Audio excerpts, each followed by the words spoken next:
샬롬. 언약과 율법으로 세워가는 하나님 나라 얘기 저자 김대인 목사입니다. 지난주 17번째 전했던 말씀은 보혜사 성령을 받으라, 율법의 완성인 사랑을 해야 한다는 주제로 말씀드렸습니다. 오늘 18번째 전하는 말씀의 주제는 사랑의 율법의 완성이라는 말씀의 오해와 진실이라는 주제로 말씀을 전해드리겠습니다. 사랑은 율법의 완성이다는 그 말씀의 오해와 왜곡의 이면을 살펴보면은 기독교 2000년 역사에서 언약과 율법의 말씀이 구약과 신약에서 연속성과 통일성과 일관성 위에서 보지 못한 결과에 있었음을 알 수 있습니다. 또 다른 원인으로는 믿음으로 구원받느냐 행함으로 구원받느냐 하는 칭의와 믿음의 논쟁에 가려져서 보지 못했다고 말씀드릴 수 있겠습니다. 그렇다면 사랑은 율법의 완성이라는 이 말씀이 구약과 신약에서 어떻게 왜곡이 되었는지 그 원인을 살펴보겠습니다. 먼저 구약에서 왜곡된 원인을 살펴보겠습니다. 먼저 이렇게 생각해 보겠습니다. 율법은 그러니까 사랑은 율법의 완성이라는 말씀은 사랑을 해야 율법이 완성된다는 뜻입니다. 사랑해야 한다는 율법을 준행해야 사랑이 완성된다는 뜻입니다. 매우 역설적인 이야기입니다. 그렇다면 사랑은 율법의 완성이라는 말씀이 오해 또는 왜곡되게 된 이면을 보면은 하나님의 공의의 법인 율법을 바르게 이해하지 못한 데 있었음을 어렵지 않게 성경에서 우리는 발견하게 됩니다. 사랑은 율법의 완성이라고 해서 하나님은 아가페적이며 무조건적인 사랑을 하시는 분으로 알고 있습니다. 사실 하나님의 사랑은 철저히 모세가 세운 시내산 언약과 율법에 근거하고 있습니다. 또한 철저히 예수 그리스도가 세운 피의 새 언약과 율법에 근거하고 있다는 것입니다. 제가 누누이 강조했듯이 또 증언했듯이 언약에는 율법이 수반됩니다. 시편 기자는 이 율법을 시편 89편 14절에서 의와 공의가 주의 보좌의 기초라 인자함과 진실함이 주 앞에 있나이다 라고 분명히 말씀하고 있습니다. 즉 율법은 철저히 하나님의 의와 공의에 기초하고 있다는 것입니다. 하나님께서는 이스라엘과 출애굽기 24장에서 출애굽 1세대와 언약을 세우신 후에 철저히 지키라고 율법을 주십니다. 또 신명기서에서는 출애굽 2세대들에게 철저히 율법을 가르치고 지킬 것을 말씀하고 있습니다. 그리고 율법은 철저하게 선과 악, 축복과 보응을 구분하고 있습니다. 예컨대 이스라엘의 역사에서 그들이 보응받는 것은 철저히 하나님과 세운 언약과 율법에 따라서입니다. 즉 하나님의 의와 공의에 의해서 보응을 받고 있다는 것입니다. 하나님은 무지막지한 분이 아닙니다. 그런데 이스라엘의 역사에서 그들은 하나님과 세운 언약과 율법을 철저히 파괴하는 죄를 지었던 것입니다. 하나님의 사랑은 하나님의 그 사랑을 완전히 변개 내지 왜곡시켰던 것이죠. 의와 공의의 법을 파괴한 것입니다.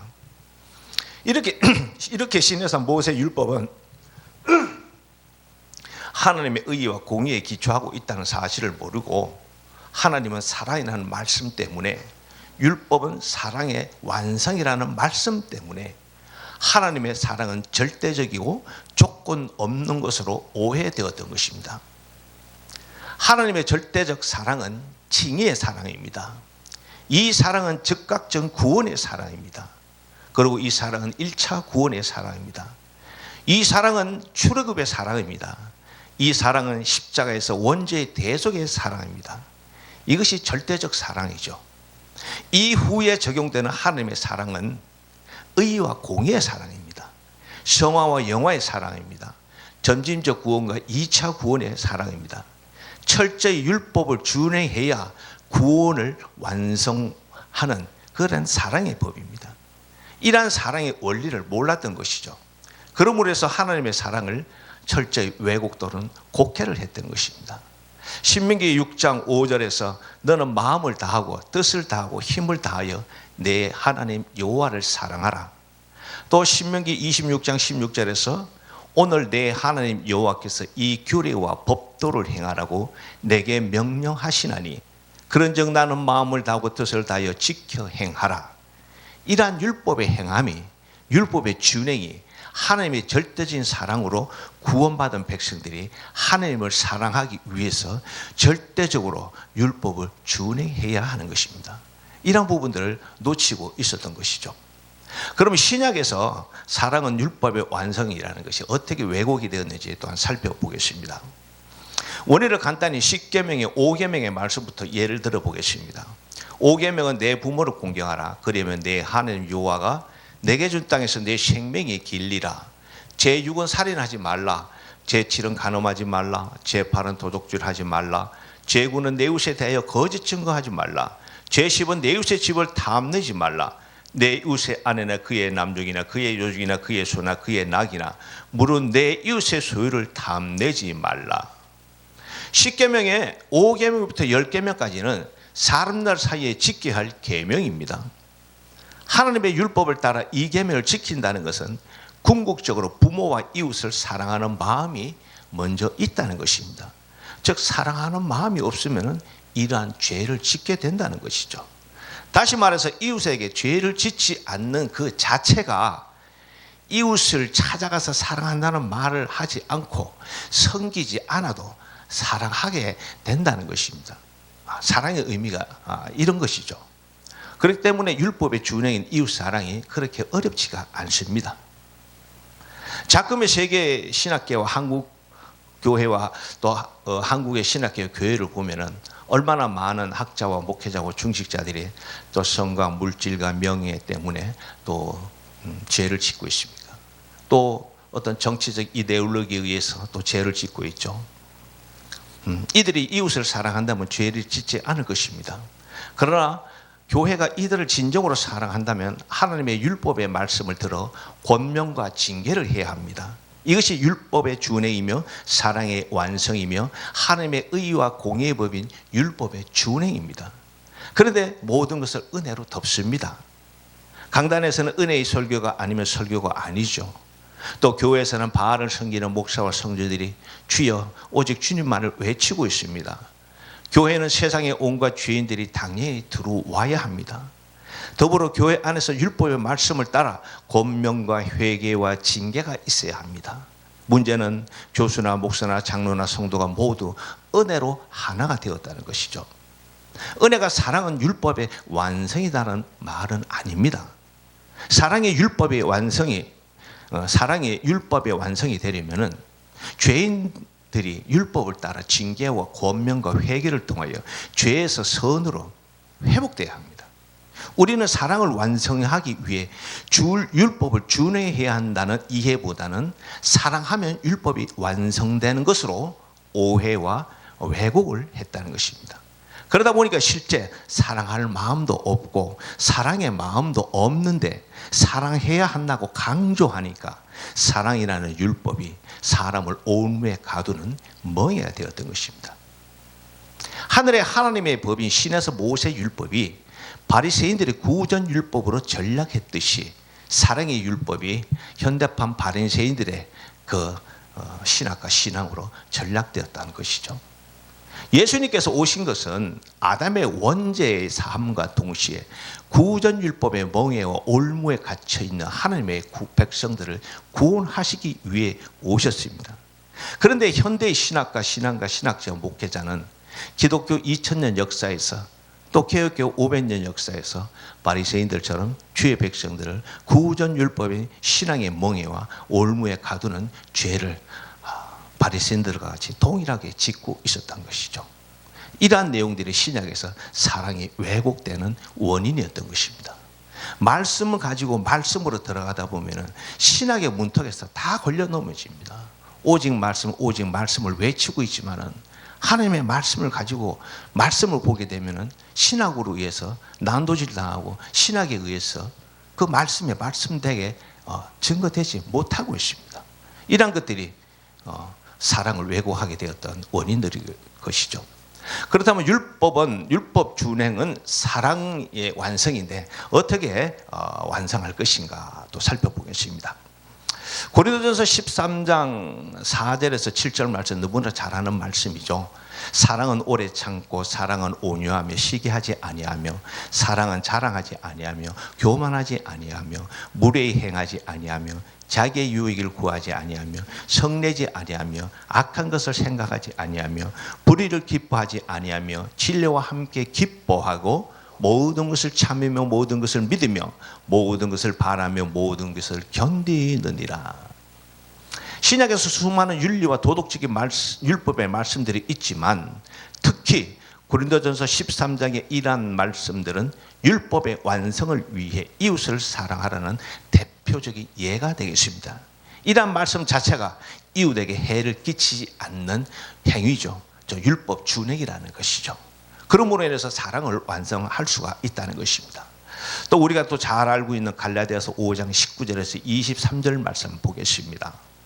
육체의 일은 분명하니 곧 음행과 더러운 것과 호색과 우상 숭배와 주술과 원수 맺는 것과 분쟁과 시기와 분냄과 당짓는 것과 분열함과 이단과 투기와 술 취함과 방탕함과 또 그와 같은 것들이라. 전에 너에게 경계한 것 같이 경계하노니 이런 일을 하는 자들은 하나님의 나라를 유업으로 받지 못할 것이요 오직 성령의 열매는 사랑과 희락과 화평과 오래 참음과 자비와 양선과 충성과 온유와 절제니 이 같은 것을 금지할 법이 없느니라. 육체적인 것은 자신은 물론이거와 이웃과 하나님께 죄를 짓고 피해를 줍니다. 이러한 죄를 짓지 않는 자체가 하나님의 의와 공의의 법을 준행하는 것입니다. 그 자체가 이웃을 사랑하고 이웃을 그 사랑을 완성하는 것이라고 하겠습니다. 그리고 육체적인 자들은 교회에서 권면과 징계를 받아야 합니다. 그저 은혜가 능사가 아니죠. 한국교회가 은혜 때문에 사실 많은 어려움을 겪고 있습니다. 하나님께서 성령을 선물로 주시는 목적이 이렇게 율법을 준행하여 하나님 사랑과 이웃 사랑을 완성하라는 뜻에서 주시는 것입니다. 하나님의 아가페 사랑은 무조건적이고 절대적인 사랑입니다. 이것은 앞서도 말씀을 드렸듯이 출애굽의 구원이며 십자가의 구원입니다. 칭의와 즉각적 구원입니다. 다음에는 하나님의 의와 공의의 범인 율법을 따라 율법을 준행하여 하나님과 이웃을 사랑해야 합니다. 철저히 언약과 율법에 따른 이해타산적인 사랑이라는 것이죠. 그래야 구원이 완성되고 그래야 선과 악에서 죄에서 분리된 거룩한 삶을 살 수가 있습니다. 우리는 성령의 능과 권능으로 이를 분별하여 율법을 준행해야 사랑도 완성하고 하나님의 나라도 회복하여 세워갈 수 있습니다. 잠언서 11장 6절 말씀에 정직한 자의 공의는 자기를 건지려니와 사악한 자는 자기의 악에 잡히느니라. 정직한 자는 공의의 법에 의해서 자기 자신을 죄악에서 건진다고 분명히 말씀하고 있습니다. 또 잠언서 14장 34절에 공의는 나라를 영롭게 하고 죄는 백성을 욕되게 하리라. 하나님의 법에 공의의 법은 하나님의 나라를 영화롭게 한다는, 그럼 자기 자신도 영화롭게 되겠죠. 또 이사야서 32장 17절 말씀에 공의의 열매는 화평이요 공의의 결과는 영원한 평안과 안정이라. 천국을 보장한다는 말씀입니다. 공의의 법 안에 있으면 이 땅에서 화평을 누린다고 분명히 이사야 선지자는 전하고 있습니다. 또한 시편 89편 14절에 의와 공의와 주의 보좌와 기초라. 인자함과 진실함이 주 앞에 있나이다. 주 여호와 하나님의 그 보좌의 기초가 율법으로 되어 있답니다. 하나님의 의와 공의가. 또 시편 97편 2절에 구름과 흥감이 그를 둘러 그 의와 공평이 그의 보좌의 기초라. 하나님의 의와 그 공의, 공평 이런 것들이 하나님의 보좌의 기초가 돼요. 율법이 기초가 돼요. 그래서 이 하나님의 법은 이 땅의 법이 아니고 하늘의 하나님의 법이라는 것입니다. 그래서 메소포타미아의 그 하무라비 법전에서도 하무라비 왕이 태양신으로부터 율법을 하사받는 것이 비문에 그려져 있습니다. 우리나라 그 신화에도 보면은 당군이 하늘에서 360가지의 법을 가지고 이 땅에 내려왔다. 이 땅의 백성을 다스리기 위해서 내려왔다. 이렇게 기록하고 있습니다. 그래서 동서고금을 막론하고 어느 나라든 간에 그 법은 하늘에서 내려왔다는 신화지만 사실로 그렇게 다 기록이 되어 있습니다.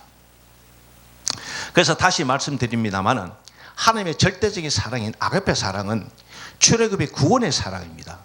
아담의 원죄의 십자가 대속의 사랑입니다. 칭의와 즉각적 구원과 일체 구원의 사랑입니다. 이렇게 절대적 사랑의 구원을 받은 후에는 하나님의 의와 공의 법인 율법을 준행하는 사랑을 해야 됩니다.